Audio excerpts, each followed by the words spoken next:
दोस्तों, medicinal kingdom में आप लोग का फिर से एक बार बहुत बहुत स्वागत है और हाजिर हूँ एक नई वीडियो के साथ। और इस वीडियो में हम लोग बात करेंगे मिथाइल कोबालामिन इंजेक्शन के बारे में।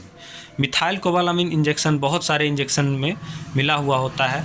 ये जो है कंपोजिशन सॉल्ट है, इंजेक्शन का कंपोजिशन सॉल्ट है और इसको बहुत सारे इंजेक्शन्स में देखा जा सकता है, जैसे कि बहुत सारे अलग अलग ब्रांड नेम के इंजेक्शन में देखा जा सकता है, जैसे न्यूरोकाइंड गोल्ड हो गया, सीवी मैक्स हो गया, और ये यहाँ पे देख सकते हैं वालकोबाल है, या फिर और भी बहुत सारे अदर अदर कंपनी के जो है एम्पुल में इंजेक्शन में आप देखेंगे कि मिथाइल कोबालामिन या मेकोबालामिन ये दो ही मिला हुआ होगा। तो आप समझ जाइएगा कि दोनों का जो यूज़ मैं बता रहा हूँ दोनों में सेम जो है काम करेगा। तो मिथाइल कोबालामिन ये 2500 mcg का है, 500 mcg और 1000 mcg का भी मिथाइल कोबालामिन आता है। वो फिर डिपेंड करता है पेशेंट के कंडीशन के ऊपर कि किस तरह के समस्याओं में और 500 mg चलेगा और किस तरह के समस्या में 1000 mcg चलेगा और किस तरह के समस्या में 2500 mcg चलेगा। वो डिपेंड करता है पेशेंट के कंडीशन के अकॉर्डिंग जो है डॉक्टरों के द्वारा प्रिस्क्राइब किया जाता है इसको और डिस्क्राइब किया जाता है। तो मिथाइल कोबालामिन, अब हम लोग इसका यूज़ के बारे में जानते हैं कि मिथाइल कोबालामिन जो है एक active form of vitamin B12 के रूप में ये है मिथाइल कोबालामिन। अब जो है विटामिन B12 का काम क्या है? विटामिन B12 जो है वो ब्रेन फंक्शन और नर्वस सिस्टम को जो है वो अच्छे से वर्क करने में मदद करता है। जैसे कहीं पे अगर नर्व में कहीं भी ब्लॉकेज है तो उसको ठीक करने का काम करता है। ब्रेन में अगर कहीं क्लॉथ बन रहा है जिसकी वजह से ब्रेन हेमरेज का खतरा बढ़ता है तो उस कंडीशन में भी डॉक्टर के द्वारा इसको प्रिस्क्राइब किया जाता है।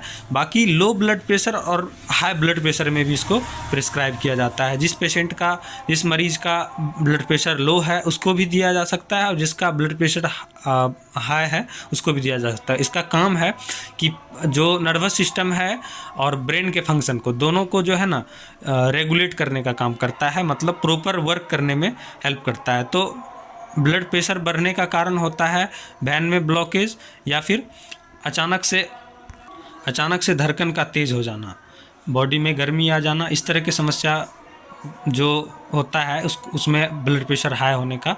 और हृदय घात समस्या जिसको हम लोग हार्ट अटैक बोलते हैं, ब्रेन हेमरेज बोलते हैं, या फिर पैरालिसिस जिसको लकवा बोलते हैं, तो इस तरह के समस्या होने का चांस उसमें होता है। तो उस कंडीशन में जो है वेन में कहीं भी ब्लॉकेज ना हो, ब्लड को हार्ट तक सही से पहुंचाना और उसको सही से काम वर्क करने में ये जो है मिथाइल कोबालामिन हेल्प करता है।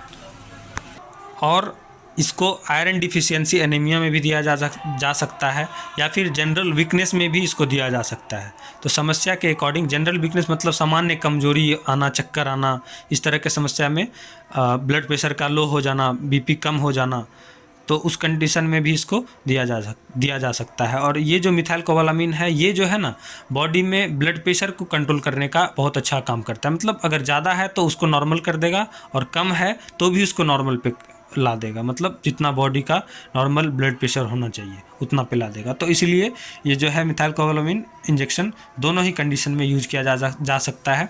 और कभी कभी आयरन डिफिशियंसी एनीमिया वाले पेशेंट को जिसको कि खून की कमी है शरीर में, उसके लिए भी इसको यूज़ में लिया जा सकता है। और ये अल्टरनेट देने वाला इंजेक्शन है, मतलब एक दिन छोड़ के फिर एक दिन पड़ेगा, मतलब अल्टरनेट आज देने के बाद कल गैप करके फिर उसके अगले दिन पड़ेगा, इस तरह से करके पड़ता है।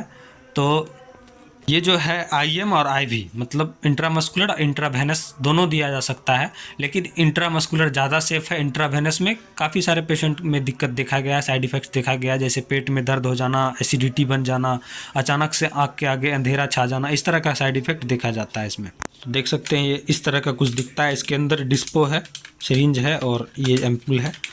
तो इसको दिया जा सकता है कमर में भी और IV भी हो सकता है, लेकिन वो पेशेंट के समस्या के अकॉर्डिंग, प्रॉब्लम के अकॉर्डिंग दिया जाता है। और जो है IV इंट्रा वेस्कुलर जो है थोड़ा सा रिस्की है ये, बाकी इंट्रामस्कुलर सेफ़ है।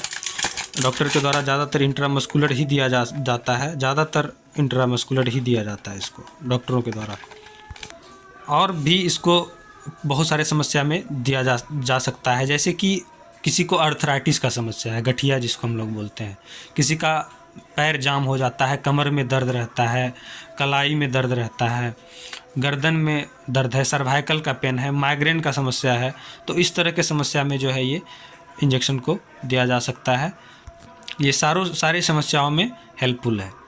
कहीं पे किसी को कैल्शियम की भी कमी है तो उसमें भी ये बहुत ज़्यादा इफ़ेक्टिव है, क्योंकि कहीं भी जॉइंट है, जॉइंट पेन है, तो वहाँ पे इसको देने के बाद क्या होता है, वहाँ का जो वेन है, जिस वेन में प्रॉब्लम आ रहा था उसको ये ठीक करने का काम करता है, तो उसमें भी काफ़ी ज़्यादा हेल्पफुल है। इसीलिए बहुत सारे डॉक्टरों के द्वारा जो है इसको मिथाइलकोल इंजेक्शन को जो है दिया जाता है। अर्थराइटिस के समस्या में भी, सर्वाइकल पेन के समस्या में भी, माइग्रेन के समस्या में भी, और कमर बैक एच वगैरह में भी इसको दिया जा सकता है। और जैसा मैंने बताया जनरल वीकनेस में, high blood pressure, low blood pressure में भी इसको दिया जा सकता है, या फिर जो हार्ट अटैक वाले पेशेंट हैं उसको भी दिया जा सकता है, या फिर जो ब्रेन हेमरेज वाले पेशेंट हैं जिसमें इस तरह का सिम्टम है उसको भी दिया जा सकता है। तो इसका कोई निश्चित सा जो है एक वर्क नहीं है, बहुत सारे वर्कों में, बहुत सारे कामों में जो है ये इंजेक्शन आता है। तो ये ये जो है डिपेंड करता है डॉक्टर के अकॉर्डिंग कि आपको कैसे किस तरह से देना है। तो इसलिए उम्मीद करते हैं इस मिथाइलकोबालामिन जो है इंजेक्शन, इसके बारे में आपको अच्छा से नॉलेज मिल गया होगा। वीडियो अगर पसंद आया हो तो ज़रूर से लाइक करके चैनल को सब्सक्राइब करके वीडियो को शेयर कर दीजिएगा। मिलते हैं आप लोगों से अगले वीडियो में, तब तक के लिए जय हिंद, जय भारत, वंदे मातरम।